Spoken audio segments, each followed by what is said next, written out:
This is the Nathan, Nat and Sean podcast. We are discussing who's on your list and why. What did they do to get there? Because Candace Warner keeps a list of people that have written bad things about her husband or said bad things about her husband. Are we on the list? We could be, because we've said some stuff. Well, I've definitely all said I stuff said was about I think David. you're up yourself. I thought it was up yourself for having a car that has uppity doors, the ones that go up, like the you've doubled down. Lamborghinis You're and stuff. definitely on the list. Well, don't have uppity doors. If you're trying to be one of them people, don't have uppity doors. Check in with Stella in Ferndale. Hi, Stella. Hey, how you going? Good, Stella. Stella. Okay, who's on your list and what did they do to get there? Well, I'm pretty sure I found the most grumpy newsagent in Perth. Look, it is in a pretty, let's say, choppy part of town. I get it. They get a lot of difficult customers. Yeah.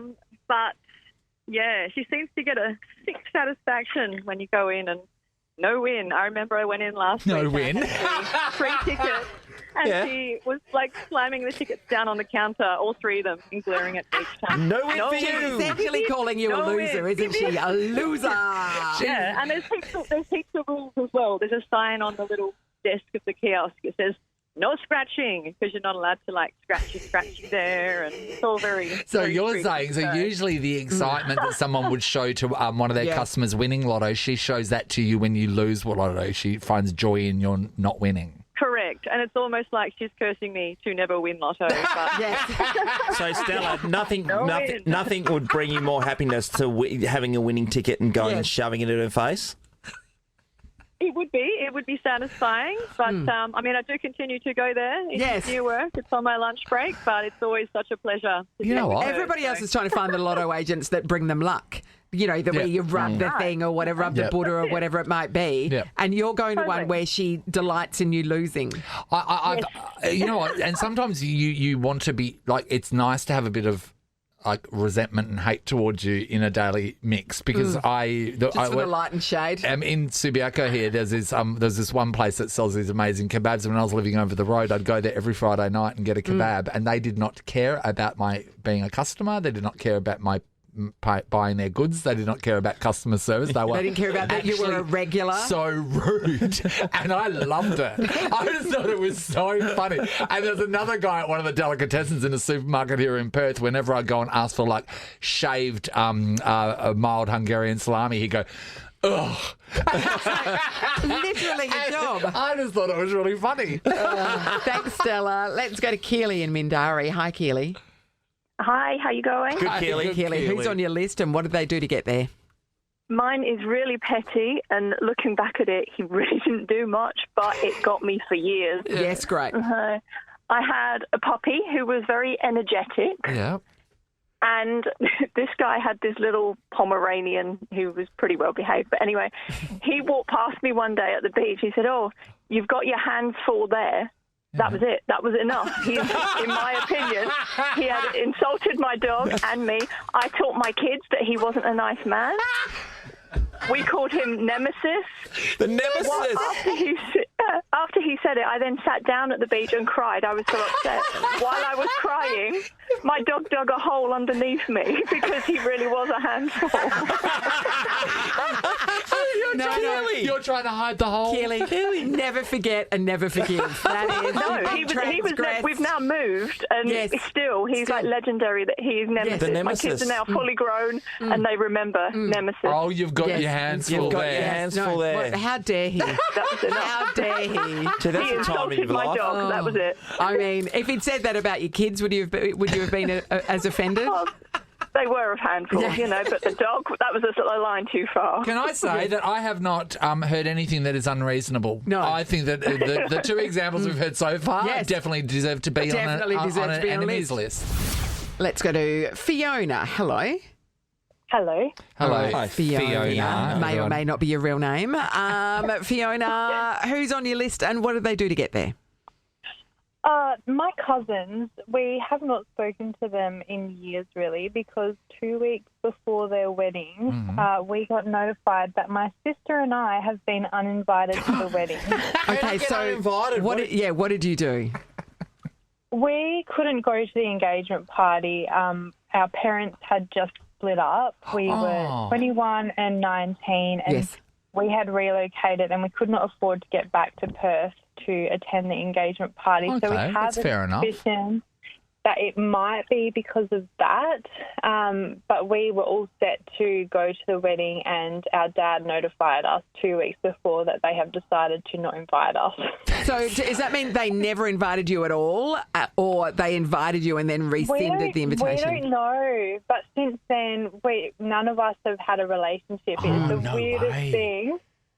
Yeah, it's so bizarre, but we're probably on their list. They may be on our list. Who knows? But life goes on, but still to this day, we have no idea why. Well, you're definitely how on long our ago list. was this? How long ago was this again? This was 2018. Yeah, so okay. 6 years ago. Were other cousins Yeah, invited? good question.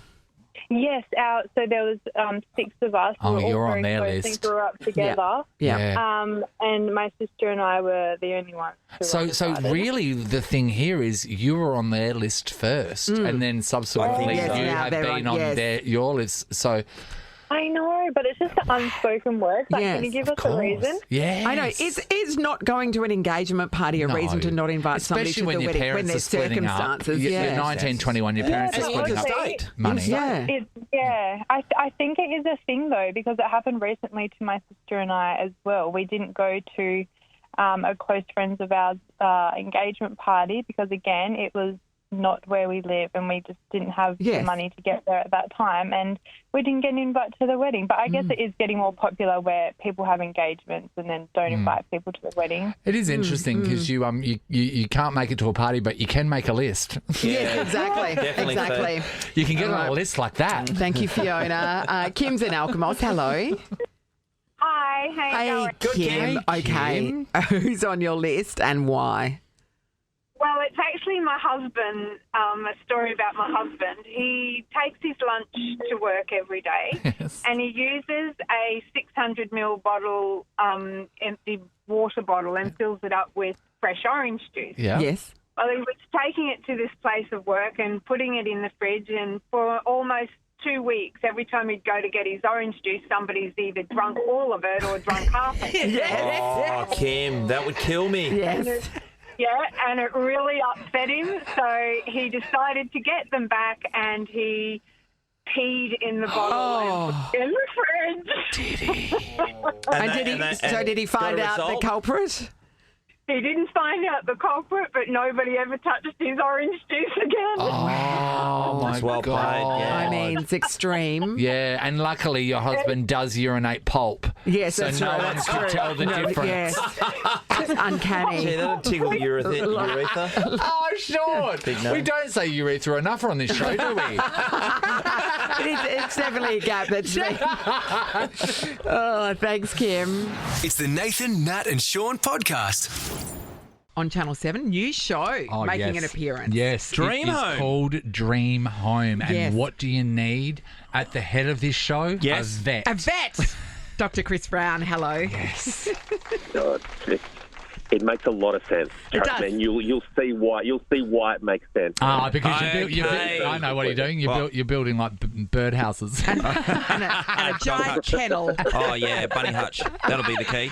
All right, so hey, Dr. Chris, is this like there was a show years ago called House Rules where people would go around and they would renovate the other competitors' houses, and then you would get to a point where if you get through to the next stage, the final houses will get their yards done as well. Is that the same? Is it the same concept? It's similar. It's just on a different scale, I guess. And all the couples are incredibly deserving, and they you get this beautiful mix of drama, but also nice bit of heart, considering the.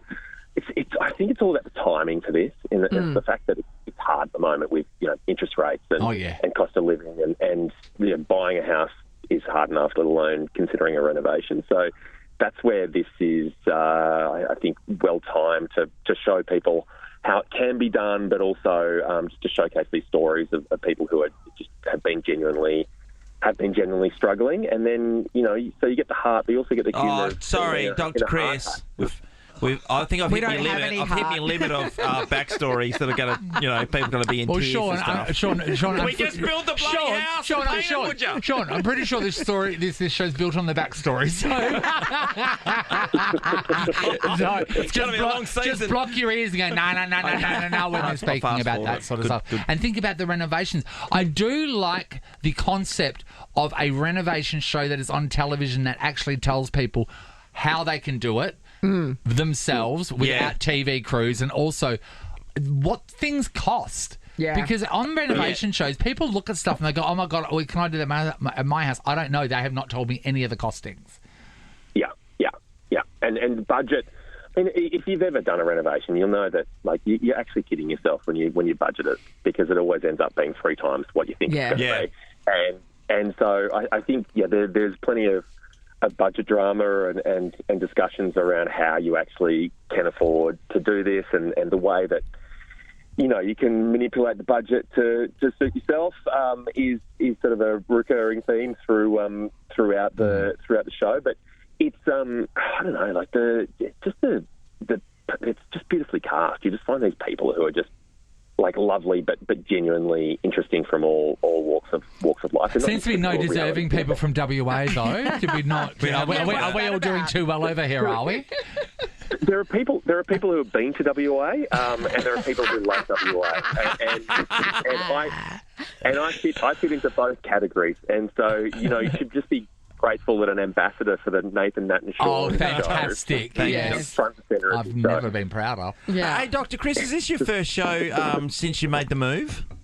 To 7. It is, yeah. Wow, yeah. the first So, one's you having to do renovations. What's the next one going to be? Well, the next one's Dancing with the Stars, isn't it? Yes. So, hey, with an idea, so you've been wooed over to Channel 7, right? And they're going to get their money worth out of you. When they propose a hosting show to you, do you have a say, or do you just say it's like conscription in the army? You're going on that just front you do now. what you're Dancing told. with the Stars, Dream Home, put out the bins.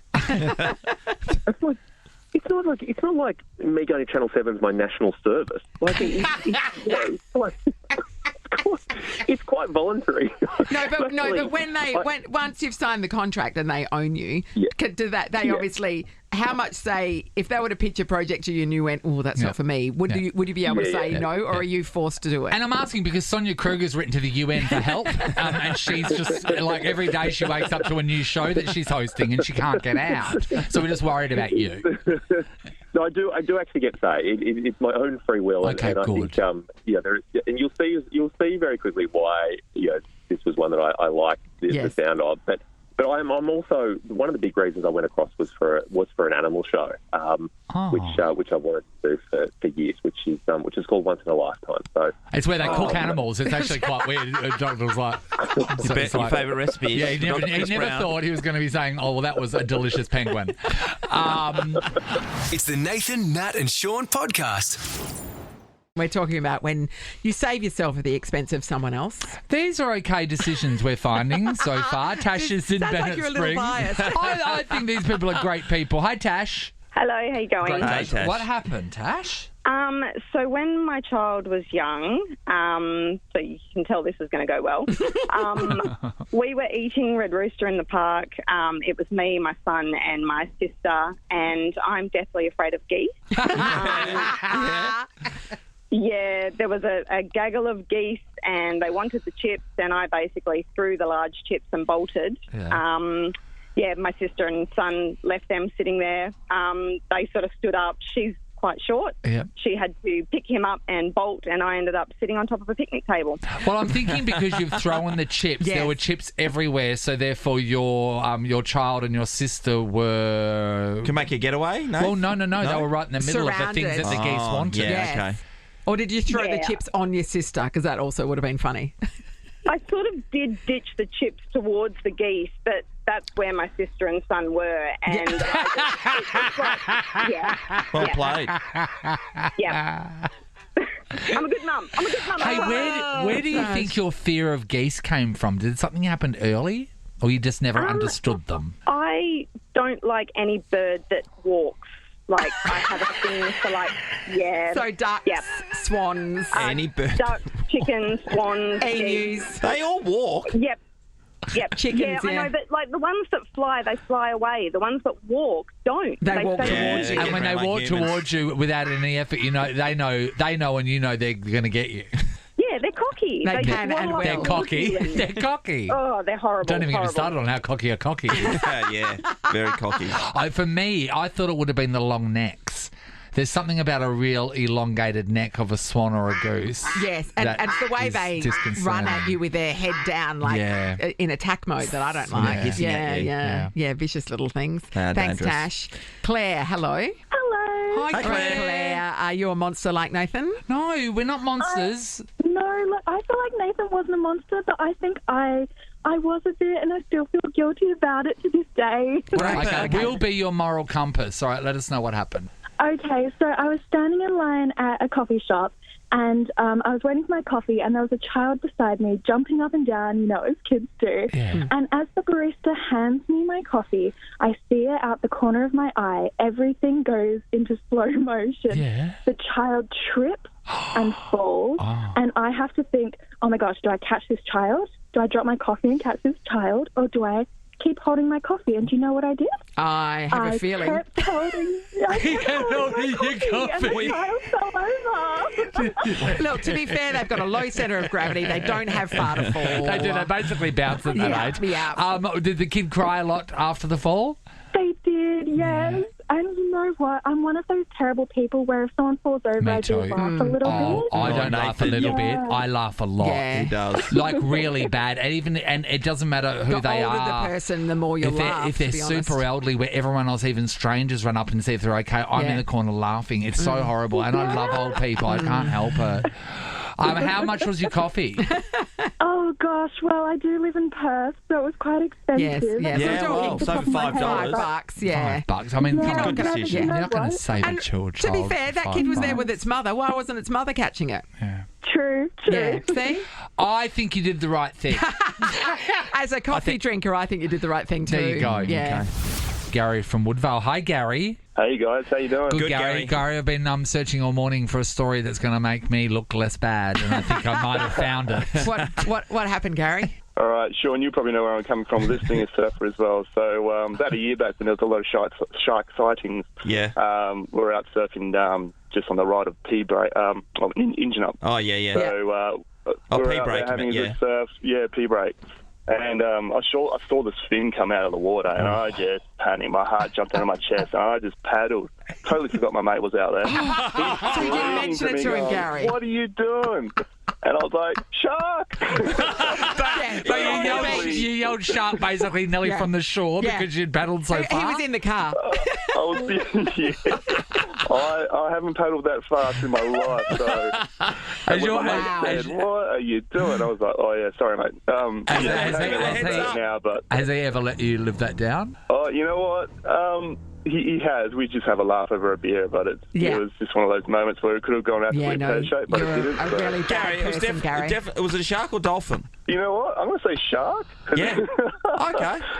Because at the point in time, there was a lot of shark sightings. Yeah. Yeah. And So it was still obviously is one of them. today, But Oh, But man. we were quite far out as well, so it was definitely one of those moments. I just quickly Save Hey, yourself. I got a Save question. yourself, I got a Gav. question for you two surfers. Sometimes do you think, right, to put it in the mix, because you do want to survive, right? And whoever you're out with, I'm sure you like them, Yeah. but you would rather them go first. Let's be honest. So would To surf I on know the where you're inside of going. them. like say you know those feeding syringes that you give to when you got to give your animals some medicine. Just having that full with some blood just in your pocket. So then if you see a shark, you can squirt it in your friend's direction and then go. So they get the taste of the marinade before. So they then the knob it. shark goes, wait, there's some blood there, and they go there, and then you've got would you do that ever? Every time I paddle out, I'm assessing where I'm sitting versus the group. So where you are in the feeding line? All the time, yeah. Yeah. Okay, What about- so what about- Harry's You wanna be further in the out. middle Harry's of the further pack, out. right? Right, your beauty. Yeah. Nat and Nathan are beside me. I'm Yeah. laughing. What I'm about happy, so- you, Gary? Do you do the same thing? Do you see where you are literally in the pecking order? I do. I mean, I assess the breaks, but also I like to be the skinniest out there as well. So, there's a bit more meat on the other guys. See, it's like... So if Gary asks you to go surfing, he thinks Yes, you're fat. exactly. Or just fatter than him. It's like the zebra thing. You want to be in the middle of the herd of the Yes. zebra. Yeah, You that's don't how I want to be the operate. one on the edge that's being picked off. Yeah. And it's worse because if a set comes through, right, and everyone catches a wave, and then all of a sudden you're like, oh my God. But people do this even in their houses. Really, the chivalrous thing to do is for a man to sleep closest to the door because if a murderer comes in. But a lot of men there, they'll make sure the woman's there first so they can get out. Where's Megan sleep? Does she sleep closest to the door? She sleeps closest to the door. Doesn't she? Quite a Nathan, Nat, and Sean is a Nova podcast. For more great comedy shows like this, head to novapodcasts.com.au. Nova.